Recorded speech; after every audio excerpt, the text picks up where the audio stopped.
Hello friends, it's me Nirav Shah. जैसा कि कुछ रिक्वेस्ट आई थी कि टेक्निकल एनालिसिस के वीडियोस में आप आगे बढ़ाइए, तो आज मैं एक बार बार जो यूज़ होता है या फिर मैं कई बार इन्फॉर्म करता हूँ वही टूल के बारे में हम बात करने जा रहे हैं, which is called RSI, relative strength index.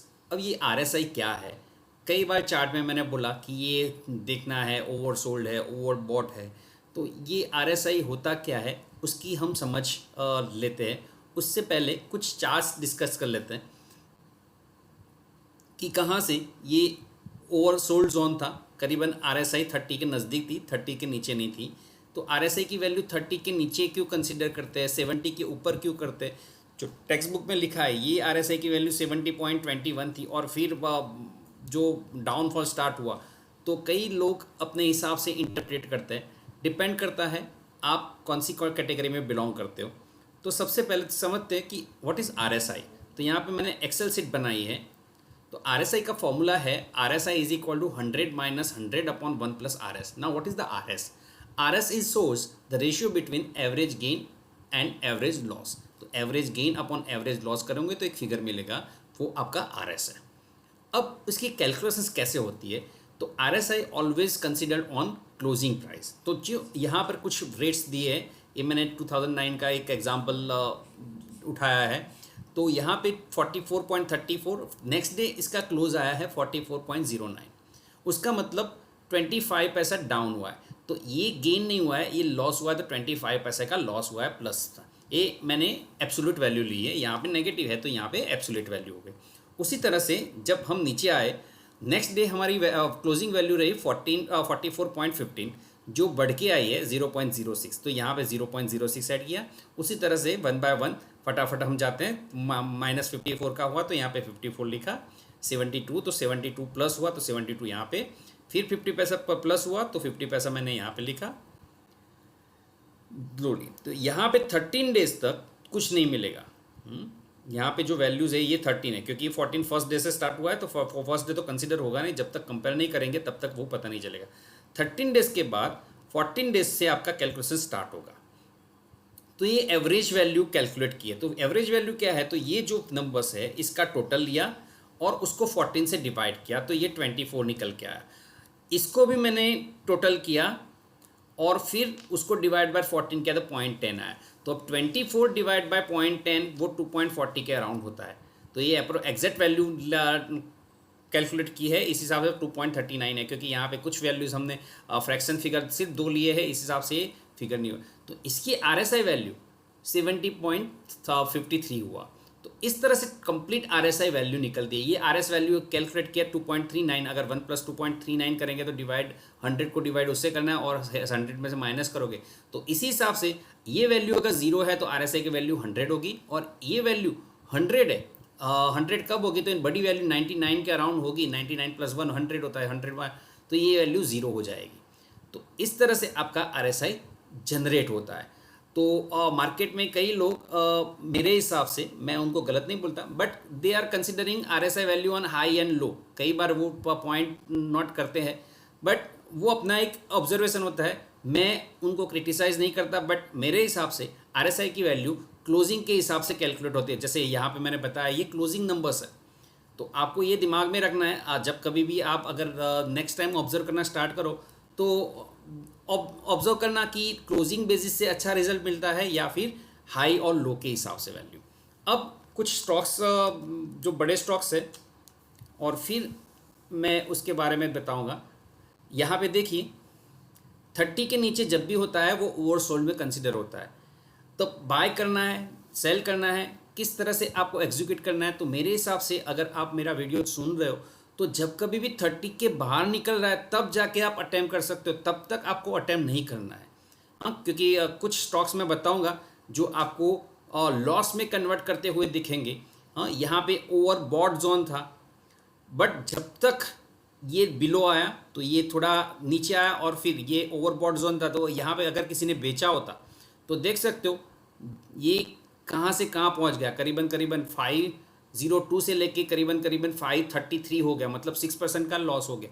तो यहाँ पे क्या करना है, किस तरह से वो सब कुछ अपने ऑब्जर्वेशंस के हिसाब से आगे बढ़ेगा। अभी मैं सिर्फ टूल एक्सप्लेन कर रहा हूँ, तो यहाँ पे ज़्यादा मैं बताते नहीं हुए कि ये RSI क्या है और उसको किस तरह से ऑब्जर्व करते हैं, वही दिखाऊंगा।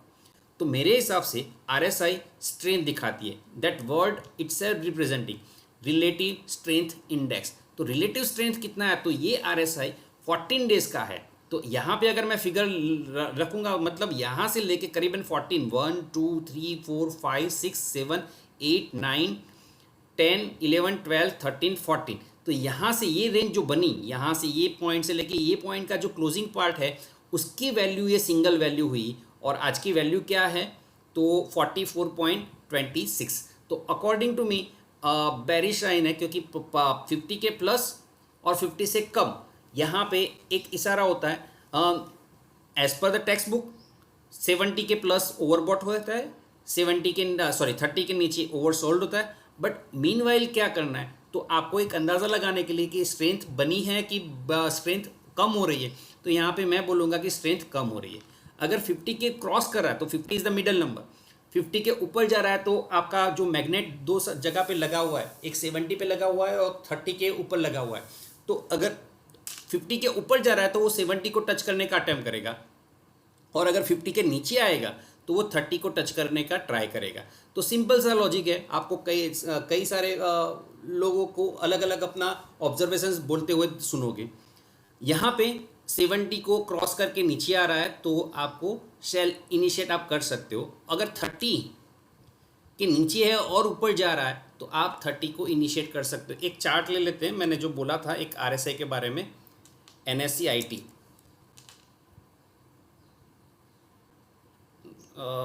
ओके निफ्टी IT, सॉरी, यहाँ तक 30 के नीचे ही था, ओवरसोल्ड जोन में था, फिर भी हमने इनिशिएट नहीं किया था। जब तक ये 30 के नीचे रहा फिर भी इनिशिएट, बट मैंने जो इशारा किया था, यहाँ पे एक बार इशारा किया था कि हाँ यहाँ से मूव होना चाहिए, और फिर स्ट्रांगली कमांड किया था कि ये 30 के अब ओवरसोल्ड अब इसके नीचे नहीं जाएगा। अगर आपने पुराने मेरे वीडियोज़ है वो देखोगे तो वहाँ पे पता चलेगा कि यहाँ पे 1 काइंड ऑफ सेकेंड कि यहाँ पे आपको एवरेज बनाने का टाइम मिला, और फिर यहाँ से बाउंस करके करीबन ये पॉइंट है, ये क्लोजिंग था 27932, और फिर इसका हाई करीबन 29842 और 30,000 का क्रॉस कर दिया। तो आपको अच्छा खासा गेन मिला, करीबन 30,000 मतलब 2200 का गेन मिला, 2100-2200 का गेन मिला। तो ऐसा हर एक जगह पे नहीं होता है कि 30 के नीचे हो तो ओवरसोल्ड है, बट उसको एग्जीक्यूट करने का तरीका जो होता है वो हर एक का अपना ऑब्जर्वेशन होता है। यहाँ से जब मैंने कई लोग मुझे फॉलो कर रहे काफ़ी टाइम से, उन लोगों को पता होगा कि IT इंडेक्स में मैंने बेचने के लिए या फिर दूर रहने के लिए बोला था, ये पॉइंट था वो, तो ये 70 के ऊपर था, वो एक अंदाज़ा बैठ गया। बट बैक टू बैक जो RSI एक one and only one indicator है जो आपको प्राइस के साथ कनेक्ट कर सकते हो आप, क्योंकि एक सिंगल RSI है तो वो बाद में बात करेंगे, अभी फिलहाल क्योंकि वीडियो शायद लंबा हो जाएगा। यहाँ पे ओवरबॉट जोन था, अगर किसी ने बेचना स्टार्ट किया होता तो उसको लॉस ही होता, क्योंकि ये ओवर जोन में करीबन इसका RSI 84 हुआ। 84 होने के बाद भले ही स्लाइड हो रहा है फिर भी इसका रेट बढ़ता ही जा रहा है। तो RSI पहले आपको ऑब्जर्व करना स्टार्ट करना है, और RSI को ऑब्जर्व करने के साथ कुछ एजम्पशंस आपको साथ में रखने हैं। मेरा बेस्ट टूल जो है वो डाइवर्जन है। तो RSI और प्राइस अगर अलग अलग दिशा में जा रहे हैं, RSI नीचे आ रहा है और प्राइस ऊपर जा रहा है तो एक अच्छा इशारा होता है। RSI ऊपर जा रहा है और प्राइस नीचे आ रही है तो एक अच्छा इशारा होता है। यहाँ पर वो हुआ था, प्राइस नीचे आ रही है और RSI स्टेबल होके ऊपर की ओर मूव कर रहा है, तो ये डाइवर्जन का केस होता है। वो डाइवर्जन अगर आप सीख लोगे तो आपके लिए अच्छा होगा, या फिर आइडेंटिफाई करने के लिए आपको कहाँ पे निकलना है, कहाँ पे एंट्री लेनी है, तो आपके लिए एक हेल्पफुल टूल रहेगा। तो ये था आपका RSI। आने वाले दिनों में जब कभी भी आपने ये वीडियो अगर देखा है तो RSI के बारे में डिस्कस करूँगा, तो आपको पता चलेगा कि हाँ RSI का किस तरह से हम मैक्सिमम हेल्प ले सकते हैं। So thank you for watching, bye bye.